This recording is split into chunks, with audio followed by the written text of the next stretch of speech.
Então, hoje a gente vai falar da unidade 4, né, que o assunto dela é o desequilíbrio ácido básico e hidroeletrolítico nos ruminantes, tá? Então, nela eu vou abranger a parte da indigestão simples, ali da acidose metabólica, depois eu vou mostrar um relato de caso, daí eu vou abranger da retículo peritonite traumática, do deslocamento de abomaso, tá? Então, vão ser basicamente essas enfermidades, né, que vão ser abordadas. E timpanismo ruminal também, tá? Então, vamos começar pela indigestão simples, né? Então, a indigestão simples, ela vai ocorrer principalmente em animais criados de maneira intensiva, né? Então, no sistema intensivo, onde a principal causa, né, dessa enfermidade, de uma indigestão nos ruminantes, é a dieta. Então, normalmente, quando a gente fornece uma dieta com forragens de baixa digestibilidade, uma baixa ingestão de proteína, uma ingestão excessiva de cereais e alguns outros concentrados, isso pode acabar ocasionando essas alterações, né, do pH lá nos líquidos corporais e acarretando em prejuízos, né, na motilidade ruminal desse animal que está sendo cometido, tá? Então, normalmente, quando a dieta é rica em concentrado, ele vai ocasionar uma acidez, e quando a dieta contém muita proteína ou tem o fornecimento de muitas leguminosas, acaba ocasionando uma alcalinidade, né? Então, aumenta o pH e na acidez reduz o pH, tá? Então, a acidose ruminal, ela pode vir a se tornar uma acidose láctica, tá? Justamente porque ela vai predispor, né, a produção excessiva do lactato devido a essa redução do pH, que vai ocasionar o acúmulo desse ácido láctico que está sendo produzido pelas bactérias ruminais, pelos micro-organismos ruminais, e vai acabar proporcionando ao animal a ter uma acidose metabólica junto, tá? Então, ela vai ter a acidose láctica, que vai ter aquela acidose ruminal ali no indivíduo, né? E o animal vai predispor a ter essa acidose metabólica, né? Então, uma acidose mais generalizada, tá? Então, é sempre importante, né, a gente lembrar que esses alimentos que acabam não conseguindo ser digestíveis, né, digeridos lá no rumen, eles acabam proporcionando alterações, né, no equilíbrio ácido básico e vão prejudicar a atividade ruminal desses animais. Então, a fermentação vai estar prejudicada, os micro-organismos que se multiplicam ali, por exemplo, os lactobacilos, se eles se multiplicarem de maneira exacerbada, eles vão produzir excessivamente esse ácido lático, que também vai prejudicar o animal na sua metabolização ali. Os principais sinais clínicos, né, da indigestão simples, né, seria a redução da ingestão de matéria seca, em animais produtores de leite, né, redução da produção de leite, depressão e apatia, uma taquicardia, uma taquipneia, a diarreia. Então, normalmente a diarreia ela tem uma coloração escura e tem um odor bem ácido, tá? A temperatura do animal vai estar normal, pode vir a ter timpanismo leve, né? Justamente porque ele acaba reduzindo a ingestão de matéria seca, né? Então predispõe ele a ter a formação de gases ali. E redução da frequência ruminal, então ele pode vir a ter uma atonia ruminal, né? Em casos hiperagudos, o animal pode se encontrar em decúbito, então o animal não se encontra mais em estação. E todos esses fatores acabam acarretando, né, em redução do pH sanguíneo, né? Então, acabam geralmente acarretando na acidose ruminal, tá? Só que, obviamente, né, como qualquer outro sistema, né, o nosso organismo sempre tem mecanismos compensatórios, né, para tentar resolver a situação da maneira que a gente consegue, sem depender de um tratamento. Nem sempre ele consegue dar conta disso, mas existem. Então, no caso da acidose, até mesmo da alcalose, aqui falando mais voltado para a acidose ruminal, ou acidose metabólica, quais são os mecanismos compensatórios, né? Vão ser justamente essa redução na pressão do gás carbônico, né, do CO2, através da hiperventilação pulmonar. Então, por isso que o animal ele se encontra com taquipneia. Então, acaba tendo maior frequência respiratória para tentar reduzir essa pressão de CO2 ali no organismo. Quando os animais estão em casos agudos, muitas vezes esses mecanismos compensatórios já não são mais suficientes. Então, o animal pode vir a óbito ali em 24 a 48 horas após o início dos sinais clínicos, né? Então, às vezes acaba não sendo suficiente. O diagnóstico, você tem alguns exames, né? Então, teste de atividade de sedimento, tem o teste de digestão de celulose, que podem ser feitos através da coleta do líquido ruminal. E tem também, né, um mais simples, que é você fazer a avaliação do conteúdo ruminal, ver a coloração, ver como é que tá a textura e mensurar o pH, tá? Então, através da mensuração do pH, se ele tiver menor que 5, você já pode dar um diagnóstico mais preciso da acidose ruminal, tá? O tratamento da indigestão simples, ele pode ser feito com esses três tipos de agentes, né, relatados, né? Tem os agentes ruminatórios, os agentes parasimpatomiméticos e os agentes alcalinizantes. Os agentes ruminatórios são aqueles que vão estimular a motilidade rumino-reticular e vão melhorar o apetite do animal. Os agentes parasimpatomiméticos, eles, por exemplo, a carbonilcolina, eles vão estimular a atividade ruminal, mas eles podem acabar acarretando em efeitos colaterais, então acaba não sendo tão utilizado.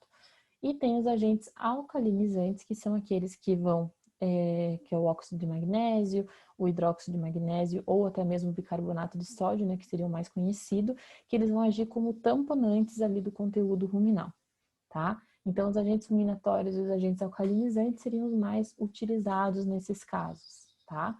E lógico, né, muitas vezes a gente precisa associar com a reconstituição da microflora ruminal. O que seria essa reconstituição? Seria a gente pegar e transferir o líquido ruminal de um animal que está sadio para esse animal que está doente, tá? Isso é feito normalmente através de uma sonda gástrica. E geralmente tem que fazer mais de uma vez, não é só com uma vez que você vai resolver o problema do animal, principalmente dependendo do estágio que está, né, essa indigestão, essa acidose. Então, esses às vezes é uma até dos tratamentos, né, instituídos. Aqui agora falando só um pouco da alcalose metabólica, né, então eu falei ali para vocês, né, que ela normalmente é ocasionada pelo excesso de leguminosa, excesso de proteína. Ela tem também uma resposta compensatória, que é reduzir a ventilação pulmonar e aumentar a pressão de CO2. Então, é meio óbvio, né? Então, se na acidose metabólica, o mecanismo compensatório é aumentar a ventilação pulmonar justamente para reduzir a PCO2, na alcalose vai ser o contrário, né? Então, ali vai querer reduzir a ventilação pulmonar, então o animal vai ter uma frequência respiratória mais baixa, ou até mesmo, às vezes, perto do normal ali, mas mais baixo normalmente, e ele vai vir a ter, para tentar, né, o organismo aumentar a pressão de CO2 ali dentro, né. Normalmente, ela vai ser desencadeada, né, por uma obstrução, né, ela vai acabar ocasionando uma obstrução funcional ou até mecânica ali do sistema digestório, tá, principalmente ali do abomaso do intestino delgado. Como eu falei, né, geralmente é devido a uma alta ingestão de dieta com muita proteína, até mesmo de muita leguminosa. O tratamento vai ser você aplicar ácido, né? Então, você quer deixar o pH um pouco mais perto do neutro ali, né? Então, você vai fornecer para o animal ácido acético, vinagre, para tentar recuperar esse pH. Tá? Então, não é nunca ideal um pH muito baixo, nem um pH muito alto, né? Ambos podem ocasionar algum tipo de prejuízos ao desempenho do animal. A prevenção da indigestão simples seria, a principal delas é você lidar com o manejo nutricional do animal, né? Então, todas as enfermidades que a gente viu até agora nas unidades, elas refletem justamente nisso, né? A importância de um manejo nutricional correto. E no caso da indigestão simples, uma das coisas também bem importantes é você ter, quando você vai mudar o animal de piquete, ou vai mudar o tipo de alimentação que você fornece para ele, você tem que fazer esses animais passarem por um período de adaptação. É muito parecido, né, que nem é sugerido para cachorros, né, para pequenos animais. Quando você vai mudar a ração do seu animal, você tem que sempre adaptar ele a essa nova ração. Você não pode mudar de uma vez. Isso também, ele não tem rumen, mas isso também desencadeia de problemas intestinais, problemas de estômago. Então, aqui é o mesmo princípio que é utilizado para pequenos animais. Então, você também tem que fazer eles passarem por um período de adaptação nessa dieta concentrada, ali geralmente um período de 7 a 10 dias, daí você vai aumentando o nível de concentrado, daí a cada 24 horas você faz isso, dependendo, né, do período de adaptação, de como eles vão responder a essa nova dieta. Tem que fazer o fornecimento, né, de uma suplementação vitamínica, uma suplementação mineral. Então, isso é uma coisa que a gente tem visto também nas unidades, né, que elas, até nos arquivos ali, mostra como é importante, né, você ter essa suplementação. Não é porque o animal é criado de maneira extensiva que você só deixa ele lá comendo pasto e não vai fazer nenhum tipo de suplementação. E podem ser utilizados também para prevenção ou utilização de você acrescentar nessa dieta dele substâncias tamponantes, tá? Como o bicarbonato de sódio e até mesmo os ionóforos, né? Como a monenzina sódica, que eu até mencionei lá no caso da cetose, né? Na outra unidade, que também é um método de prevenção para cetose. Então, já acaba ajudando também aqui na indigestão, tá? Aqui, então, eu peguei um relato de caso, né, em caprinos, de acidose láctica ruminal de 2009, tá? Então, aqui eu vou falar um pouco mais da parte da acidose láctica ruminal e daí mostrar mais ou menos como que é como que foi ali a situação dos caprinos. Então, a acidose láctica ruminal, ela pode ser aguda, tá? Que é onde tem uma ingestão excessiva de alimentos que são ricos em carboidratos.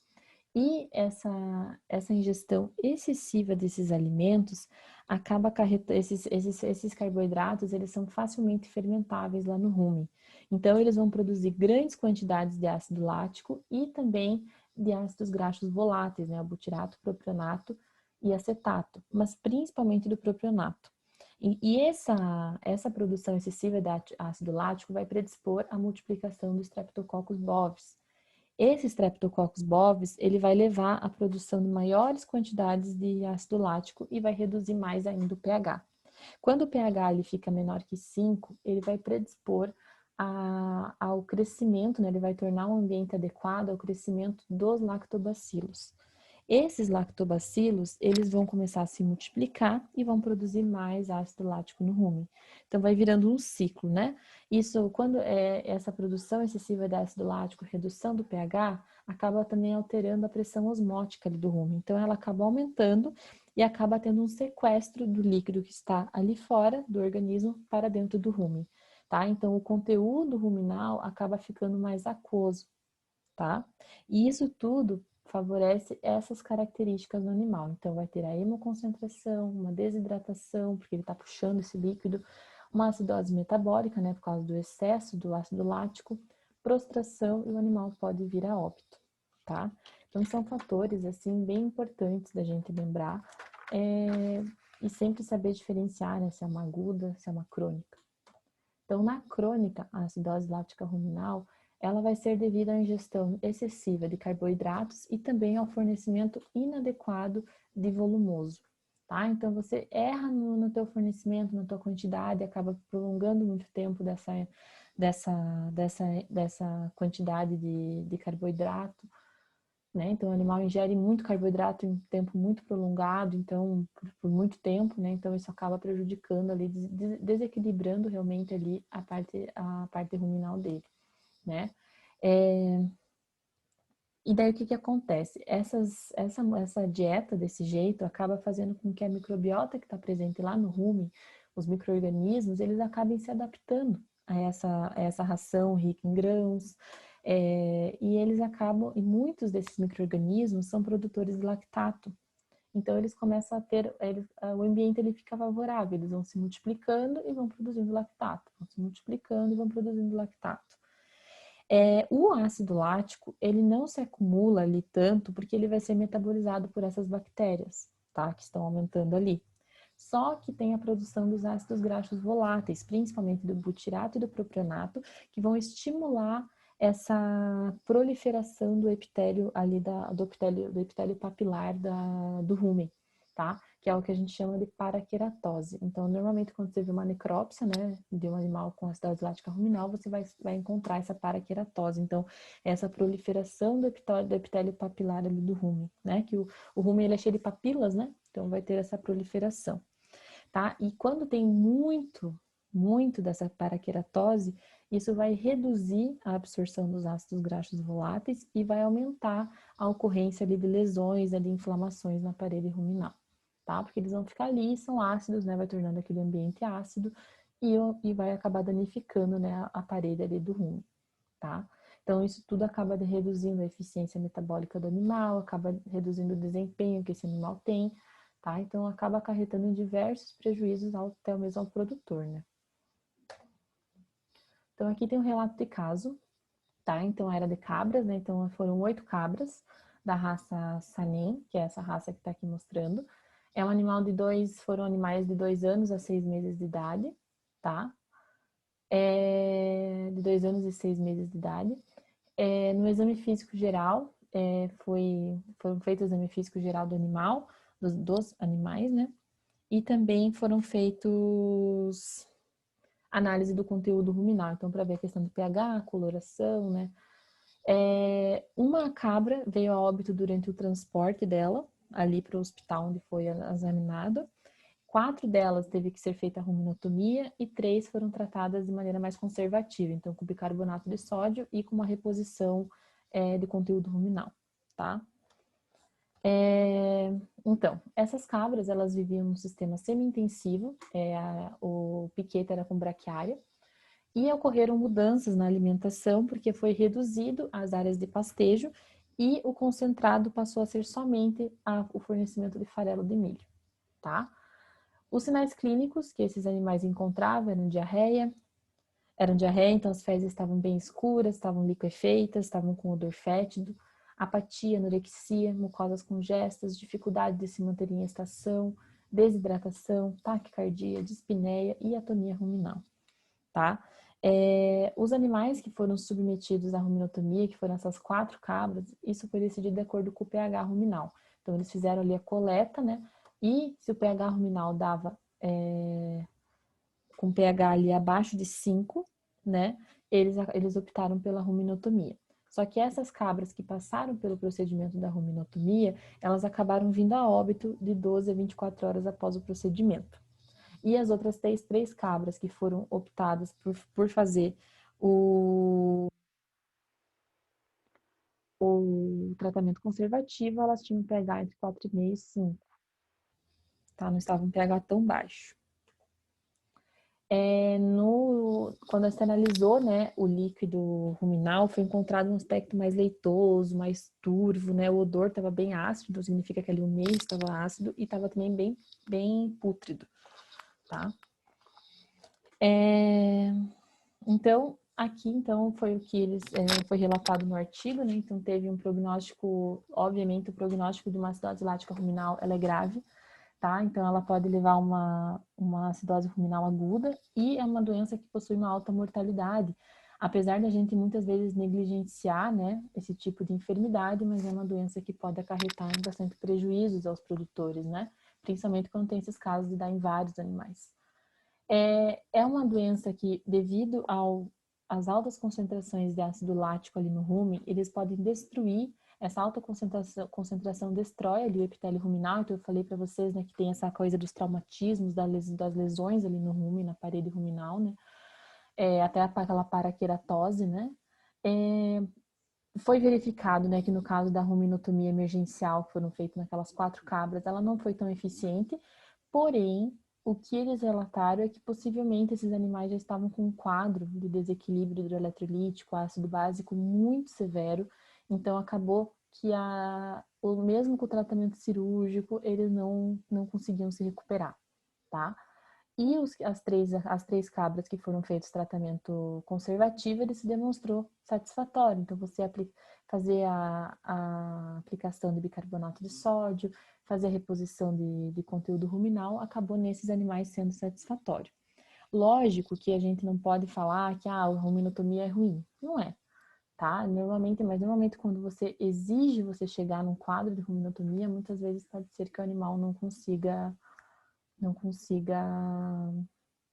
se recuperar, porque às vezes já está com um estado muito severo, né, da acidose, tá? Então, normalmente, quando o animal ainda tá com sinais clínicos mais brandos, você consegue ali com bicarbonato de sódio uma reposição, às vezes, controlar.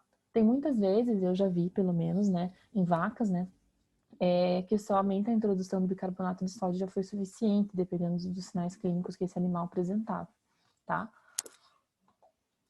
Agora vamos falar um pouco de timpanismo ruminal. Então, o que é o timpanismo, né? O timpanismo é uma distensão abdominal do flanco esquerdo, né? Que é observado no flanco esquerdo do animal, e é decorrente justamente desse acúmulo de gás que é proveniente da fermentação ruminal, tá?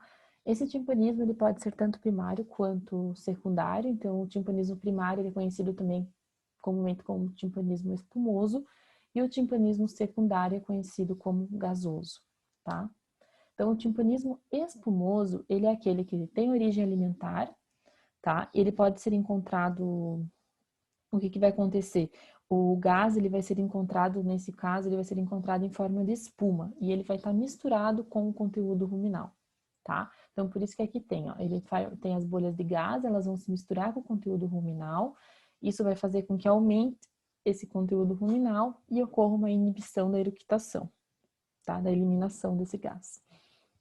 Pode ocorrer tanto em animais no sistema extensivo, quanto no sistema intensivo.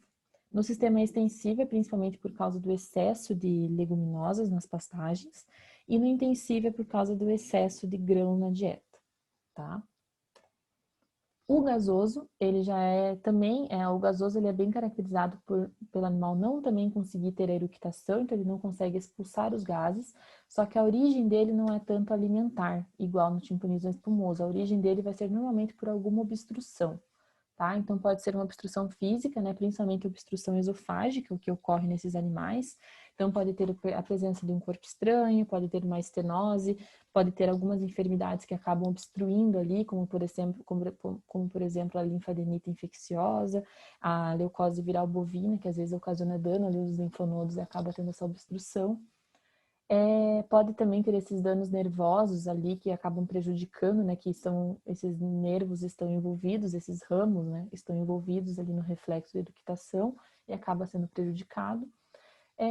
E normalmente, né, também algumas doenças que podem acarretar em atonia ruminal, então acaba tendo essa produção excessiva ali de gases, como por exemplo a esofagite, a acidose, ruminite, hipocalcemia, que acaba desencadeando essa atonia e, consequentemente, um acúmulo de gás ali no rumen, tá? Os sinais clínicos taquicardia, dispneia, a distensão abdominal é bem observada, extensão de cabeça e pescoço, protrusão de língua, defecação frequente e o animal pode vir a óbito, tá?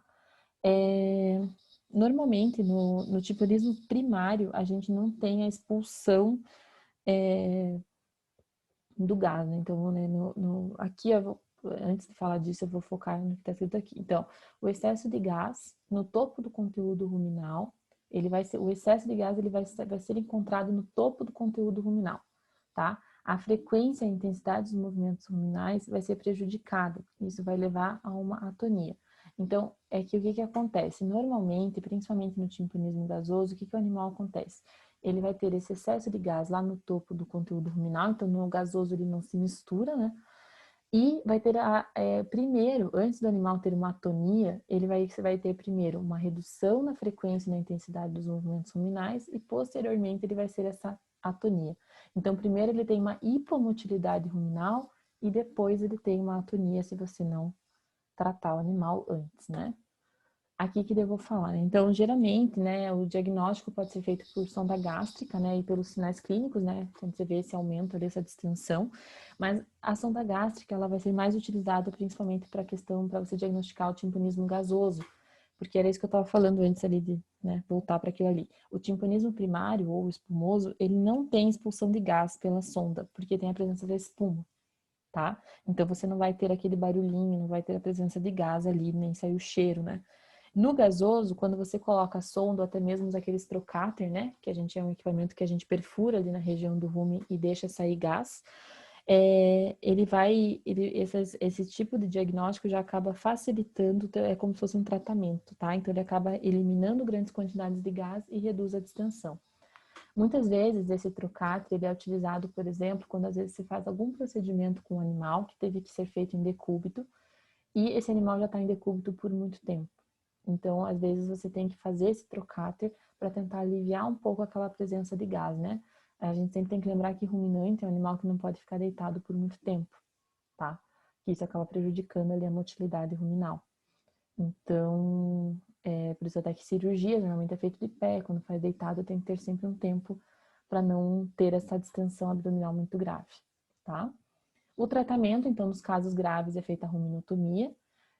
Pode ser feito tratamento com o trocáter e com a cânula, que nem eu falei agora. E também, no caso dos timpanismo espumante, você pode fazer a aplicação, né, por essa sonda, de agente anti-espumante. Daí também vai acabar dissolvendo, né, essa espuma que está ali. A prevenção é mais simples, né? Então, adaptação alimentar, óleos, pode ser utilizado óleos, mais ou menos umas 240 ml por dia. Pode ser utilizado novamente os ionóforos, como a monensina sódica, e pode ser utilizado um surfactante não iônico, como o poloxaleno, tá? Principalmente nos casos da espumosa, tá bom? Aqui, então, tem um caso, ó, de 2009, do timpanismo espumoso em bovinos leiteiros em pastagens de trifólio, tá? Então, geralmente o fator de risco, né, para o timpanismo é a pastagem com mais de 50% de leguminosas. Então, aqui no caso, principalmente dessas espécies, né, trifólio e medicago, tá? E normalmente são pastagens que são pobres em fibra e possuem um alto teor de carboidratos e proteínas degradáveis lá no rumen, tá? Nesse caso, foram feitas as necrópsias de 6 bovinos lá no Rio Grande do Sul e foram feita a coleta dessas amostras, tá? Então, 66 vacas da raça holandesa, elas eram soltas, né, em piquetes consorciados, então tinha o trevo branco e o trevo vermelho, tá? Ambos são do gênero Trifolium, tá? Que tem grande predisposição a desenvolver, que fazem com que o animal, com a ingestão dele, tenha grande predisposição a desenvolver o timpanismo. Aqui, então, estão os animais, tá, da propriedade. Então, foram 6 animais encontrados mortos, tá? Eles tinham esse aumento aqui da região abdominal, tinham edema de rosco, protrusão de língua, eles tinham também protrusão de reto, protrusão de vagina, tá? Daí foi feita a necrópsia dos animais, coletadas as amostras, e nisso eles constataram, né, a presença do timpanismo, observaram o rumen, né, o acúmulo de gás, aqui no caso era espumoso, né, o acúmulo então de espuma ali no rumen, tá? E isso foi desencadeado por causa desse fornecimento desses 2 trevos, né, consorciados, tá? Tinha um edema, eu já falei, né, do edema de cabeça. Também é importante a gente falar, né, que como eles encontraram os animais assim mortos, né, eles também fizeram avaliações para ver se tinha algum tipo de crescimento bacteriano, mas não foi detectado, às vezes, alguma clostridiose, né, como carbúnculo hemático, carbúnculo sintomático, edema maligno, hemoglobinúria maligna, hemoglobinúria bacilar, elas também poderiam levar o animal à morte desse jeito, né? Mas não foi detectado nenhum agente bacteriano. Então, o que eles confirmaram mesmo era, depois com a necrópsia ruminal, era esse timpanismo espumoso, tá?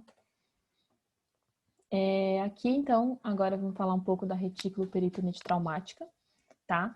É uma enfermidade que ocorre principalmente com bovinos, porque eles têm o apetite deles é pouco seletivo, então geralmente cabras, ovelhas, elas possuem, principalmente as cabras, elas têm um apetite mais seletivo, então elas não comem qualquer coisa que vem no chão, os bovinos não, tá? Ela é desencadeada pela presença de um corpo estranho metálico e perfurante lá no retículo, lá no sistema digestório do animal. Normalmente ocorre em animais presentes que são criados em sistema intensivo, porém pode ocorrer nos animais de sistema extensivo quando tem aquelas cercas farpadas, né, e acaba caindo às vezes algum prego, alguma coisa ali na parte da pastagem, tá? Então aqui só os fatores predisponentes, né, então dessa doença.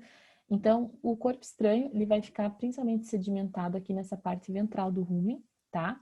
E de acordo com as contrações retículo ruminais, esse corpo estranho que estava aqui, ele vai vir para o retículo, tá? Então ele vai passar daqui do rumen e vai vir aqui para o retículo. E aqui no retículo ele vai ficar cutucando ali, né? Vai ficar perfurando ele, tá? Então, por isso que os fatores predisponentes, né? Principalmente ali as características anatômicas e fisiológicas do retículo. Então, tem 2 principais. A primeira, na questão anatômica, é essa presença nessa mucosa do retículo, que é inflavo de mel, né? Que ela acaba formando espaços, isso predispõe o corpo estranho ali a ficar perfurando, né? E tem também é a contração bifásica do retículo, então faz esse corpo estranho ficar como se fosse passeando ali, né, pelo organismo e perfurando diversos lugares, né? Então, em diversos lugares ali da mucosa, ele vai acabar ocasionando algum tipo de lesão, algum tipo de inflamação, tá? Então, os sinais clínicos seria a hiporexia, redução da produção de leite, dor abdominal, o caminhar do animal vai estar mais lento, ele pode estar com o dorso arqueado, pode ter uma rigidez muscular, uma disúria, atonia ruminal, pode vir a ter dipanismo, justamente por causa dessa atonia, muitas vezes, constipação, tá? E quando o animal ele tem essa doença, ali a gente fala de retículo peritonite traumática, tá? Só que o que pode acontecer muitas vezes é ela virar uma retículo pericardite traumática, tá? Então é quando esse corpo estranho ele acaba também perfurando o pericárdio. E quando ele fura o pericárdio, ele acaba perfurando o pericárdio, ele leva a sintomatologia cardíaca. Então o animal vai ter uma taquicardia, pode ter ruídos cardíacos abafados, sons cardíacos anormais, endigitamento aqui da jugular, então ela vai estar bem aumentada de volume, insuficiência cardíaca congestiva e edema de peito e barbela, que vai ser visualizado principalmente aqui, né? Então, é bem importante essa questão da sintomatologia cardíaca, tá? O diagnóstico vai ser feito pelos sinais clínicos, por exames laboratoriais, paracentese e pode ser feito também por diagnóstico do ultrassom, onde você vai ver ali a contração do retículo, né? Na fase aguda, é importante lembrar que ela vai estar num processo inflamatório. Então, normalmente nos ruminantes, quando tem um processo inflamatório ativo, a gente vai ter detectado o aumento do fibrinogênio, né? E também pode ser detectado a mensuração também da proteína plasmática total. No ruminantes não é tão normal a gente ver isso, mas pode também ser detectado neutrofilia com desvio à esquerda, tá? E com a cronificação, normalmente esse leucograma vai se encontrar normal. Só que o principal ali é o fibrinogênio, né? Que detecta que tem alguma inflamação.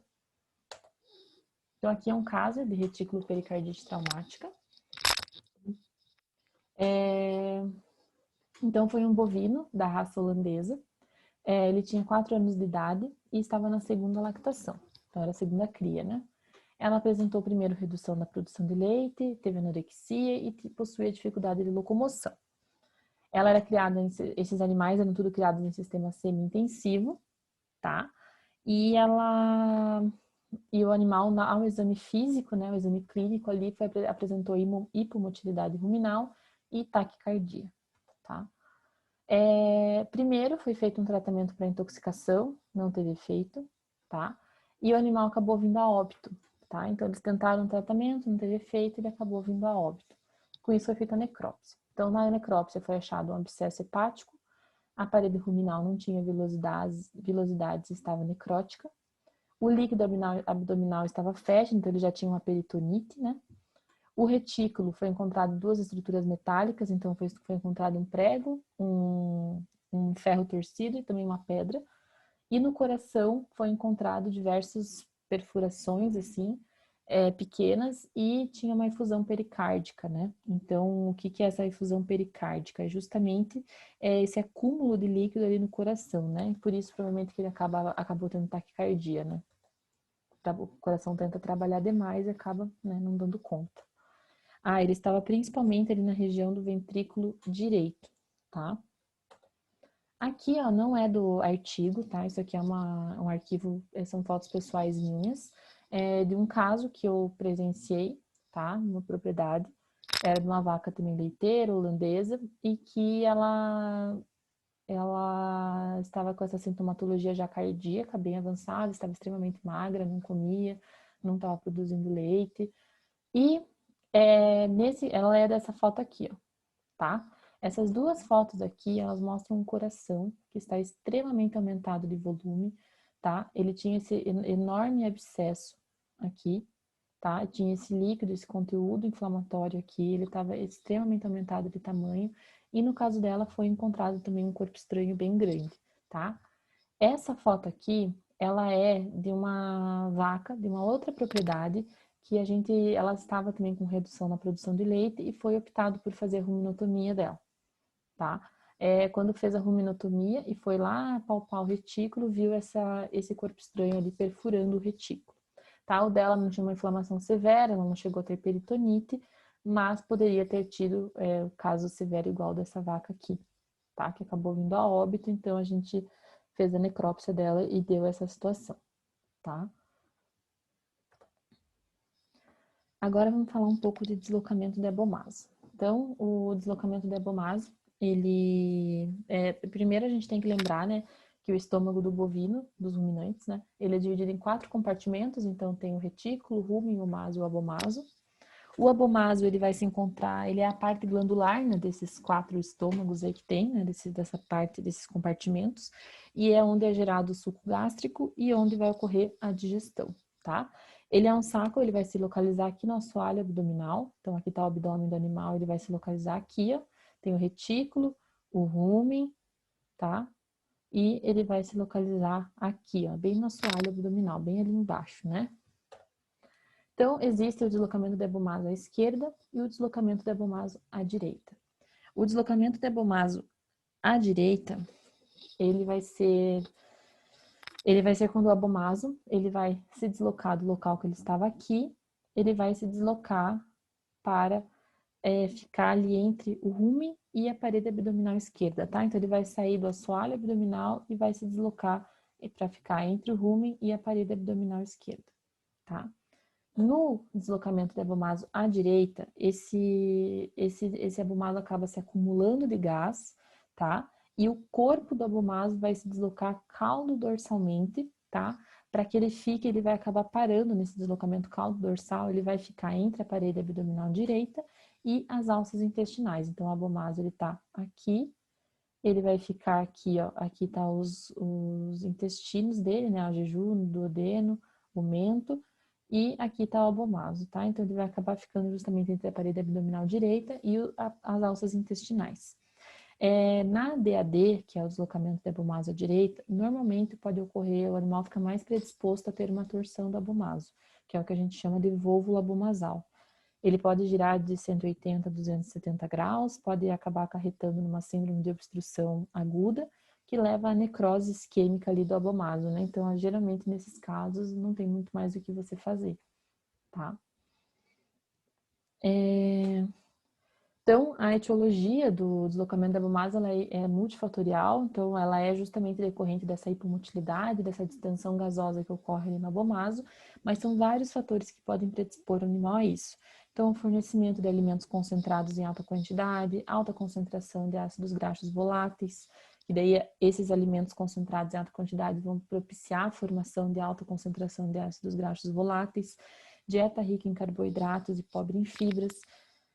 A prenhese é um fator importante porque ela acaba deslocando o rumen dorsalmente no final da gestação e depois do parto, o útero volta para a cavidade pélvica e fica um espaço ali, tá? Então, esse espaço que fica ali depois do parto predispõe ao deslocamento de abomaso. Isso é bem visto, principalmente em casos de gestação gemelar, né? Então, normalmente, quando a vaca acaba tendo dois bezerros, isso acaba predispondo ela a ter o deslocamento de abomaso, além de outras enfermidades, né?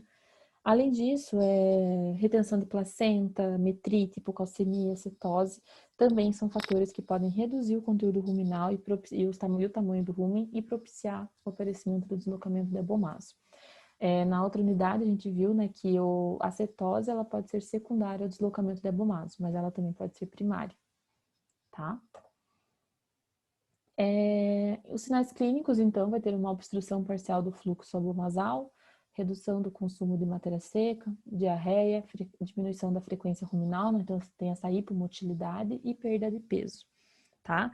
A frequência respiratória, cardíaca e a temperatura vão estar geralmente dentro dos parâmetros normais. No vôvulo abomasal, você vai ter situações mais severas, né? Então, você vai ter desidratação, fraqueza, depressão acentuada, o animal pode se encontrar em decúbito, vai ter bastante demonstração de sinais de dor, né? E ele pode acabar vindo a óbito decorrente de uma desidratação muito severa e de choque, tá? Normalmente, no deslocamento de hemomaso, a gente faz o diagnóstico aqui nessa região que eu estou mostrando para vocês aqui na foto, né? Então, tem as costelas, aqui tem o flanco, né? E você faz a auscultação aqui para tentar determinar o diagnóstico da doença. Então, aqui, ó, por exemplo, tem 2 vídeos, tá? Que são do YouTube.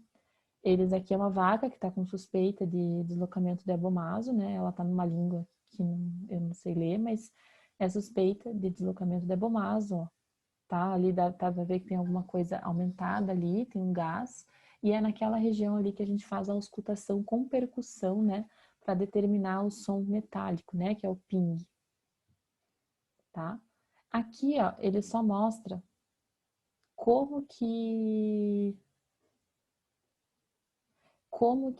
ocorre, né, esse deslocamento, né? Então, ó, o abomaso ele vai aumentando de tamanho e vai se deslocando, ó, ele acaba se deslocando, tá? Daí é isso que esse aumento de gás, ele vai inchando, inchando, inchando de gás e você vai conseguir auscultar e percutir esse local, tá? Você vê que aqui o animal que tá bem, dá pra ver que ele tá com alguma enfermidade severa, né? Ele tá bem apático, tá magro, tá? Então, são sinais clínicos importantes para a gente considerar, tá? Opa. O tratamento é a gente tentar voltar esse órgão para a posição anatômica dele, tá?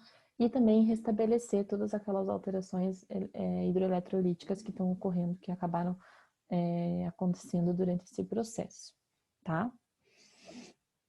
Então, esses são os objetivos. Então, existe o tratamento conservativo, né? Que é a técnica de rolamento. Ele não vai ser indicado nos casos de vôvulo abomasal, tá? Nos casos de deslocamento de abomasa direita, porque pode predispor ao vôvulo abomasal, nem nos casos quando o animal está prenha, porque pode predispor a uma torção uterina, tá? Aqui, ó, é um vídeo, né, daquela série que tem, né, no Net Geographic, né? Que é um canal, né? E ele tem o Dr. Paul lá, que é um veterinário, tá? E ele estava, nesse caso dessa vaca, que estava com deslocamento de abomaso, então aqui ele está auscultando, está percutindo e escuta o som metálico. Então, ele utilizou a técnica de rolamento, tá? Desse animal. Então, ele vai derrubar o animal, então você derruba ela em decúbito direito, coloca em decúbito dorsal e rola ela por uns 5 minutos de um lado para o outro.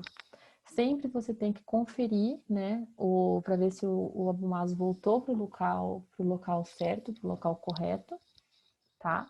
E daí, tem algumas pessoas que ela faz somente o rolamento, depois levanta o animal. Ele, no vídeo, vocês podem ver que ele faz diferente, ele faz o rolamento e junto ele fixa o abomaso ali no local correto, tá? Isso geralmente não é feito, normalmente quando a pessoa faz o rolamento, ela só rola mesmo. Daí por isso que muitas vezes tem muitas recidivas e não é tão feito. Mas ele usou 2 técnicas juntas. Ele usou uma técnica de rolamento mais conservativa e fez a técnica ali cirúrgica, só que sem abrir necessariamente o animal, sem expor ele a uma cirurgia. Ó, ele tá até com os fios aqui, que é onde ele vai fazer essa abomasopexia, né? Ó, ele tá auscultando para ver se escuta ali, para ver se está na região correta.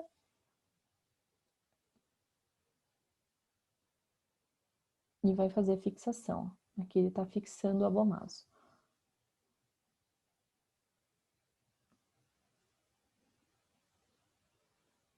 Daí volta o animal de novo. Lógico, né, que você tem que daí saber direitinho o que você está fazendo, está escutando corretamente, né? E os tratamentos cirúrgicos, né? Então, existem 2 tipos. Tem a abomasopexia, que pode ser feita pelo flanco esquerdo ou direito, e a aumentopexia, tá? Então, são 2 técnicas diferentes, vai depender muito do que o veterinário é mais confortável em fazer, né?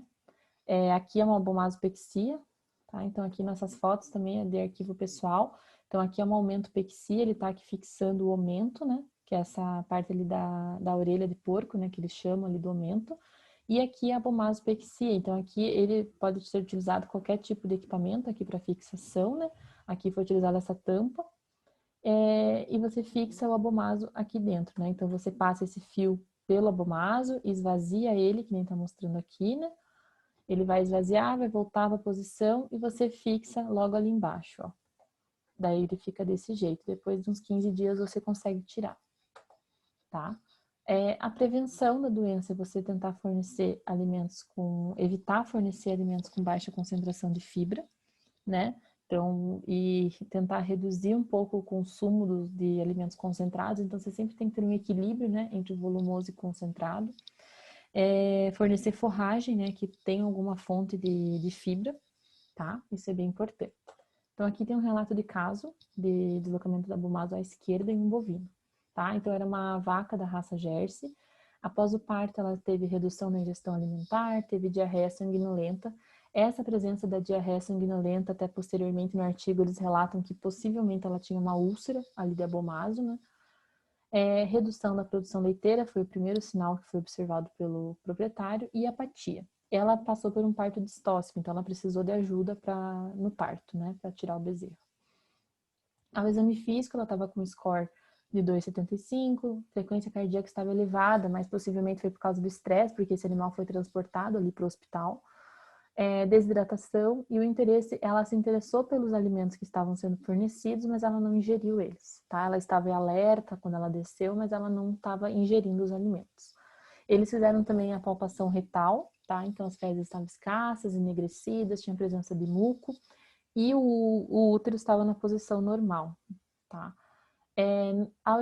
Eles também fizeram um exame físico específico ali do sistema digestório, então fez uma auscultação ali na região que eu mostrei para vocês, escutou o som metálico, né? Ali na região do 10º espaço intercostal. Geralmente esse som metálico ele é bem patognomônico, né? Do deslocamento do abomaso, tá? Tinha pouco conteúdo ruminal, então estava com hipomotilidade e tinha a hiporexia. Então, aqui eles fizeram esses exames. Então, foi observado um aumento do fibrinogênio. Então, normalmente é de 300 a 700 miligramas por decilitro. Dela estava em 800, então já indica que tinha um processo inflamatório agudo ali. E aqui no caso, eles também fizeram hemogramas, né? Então, foi visto aqui no hemograma dela deu tudo normal. Aqui os leucócitos, o leucograma deu tudo dentro dos parâmetros normais, tá? Então, é só para a gente conseguir observar, né, que foram normais, só a fibrinogênio que deu um pouco aumentado, tá? O tratamento, eles fizeram uma hidratação dela com Ringer lactato. Ela teve, como eu falei para vocês, né, teve aquela suspeita dela estar com uma úlcera de abomaso por causa dessas fezes sanguinolentas. E foi feito antes da cirurgia, foi feito antibiótico, anti-inflamatório não esteroidal e um protetor gástrico. E foi optado daí para fazer a albomasopexia, né? Que ele tá aqui terminando, então ele tá fixando, né, o abomaso, tá? E daí o animal, ele continua daí tendo esse tratamento, né, com pós-cirúrgico, e geralmente é muito difícil quando faz o procedimento cirúrgico, quando faz essa fixação, o animal voltar a ter uma recidiva.